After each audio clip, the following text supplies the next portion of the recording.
சின்ன மீன் தொட்டி வச்சிருப்போம்ல வீட்டுல, அதுல இருக்கிற மீன் நினைக்கும் இவ்வளவுதான், ஃபுல்லா ரவுண்ட் பண்ணியாச்சு நினைக்கும். அந்த மீனை தூக்கி ஒரு பெரிய டேங்க்ல போடுங்க, ஐயோ இல்ல இல்ல அதை விட இது பெருசு, அதையும் கொஞ்சம் அதிக டைம் எடுத்து சுத்தி முடிச்சது அது நினைக்கும் இவ்வளவுதான், இதுக்கு மேல பெருசு இல்லைன்னு. அதை தூக்கி ஒரு குளத்துல போடுங்க, இது என்னடா இது என்ன பெருசா இருக்கு, அதையும் கொஞ்ச காலம் எடுத்து சுத்தி முடிச்சதும் அது நினைக்கும் இவ்வளவுதான், இதுக்கு மேல ஒண்ணும் இல்லை அப்படின்னு. அதை அப்படியே தூக்கி கடல்ல போடுங்க, அதுக்கு சுத்தி முடியாது. இதுதான் பைபிள்,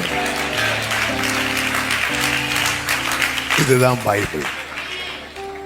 நான் ஃபுல்லா படிச்சுட்டேன், எனக்கு தெரியாத. ஆமென், ஹல்லேலூயா. நீங்க இதை முதல்ல சுத்தி முடிங்க, அடுத்து கொஞ்சம் பெரிய டேங்க்ல தூக்கி போடுவார். ஹல்லேலூயா. இன்னும் சுத்துங்க, அடுத்து குளத்துல தூக்கி போடுவார். அப்படிதான் நாங்க 1000 முழம் அளந்து அளந்து அளந்து அளந்து அளந்து கடைசியில எப்படி எசேக்கியேலுடைய எப்படி இருந்துச்சு தெரியுமா? கடக்க முடிந்தது என்றல்ல, கடக்க முடியாதது. இதான் பைபிள். இதை நேசிக்கிறவர்களுக்கு மிகுந்த சமாதானம். இந்த வசனம் எந்த அளவுக்கு நம்ம உள்ள வாங்குறோமோ அந்த அளவுக்கு நம்முடைய மனம் புதிதாக்கப்படும்.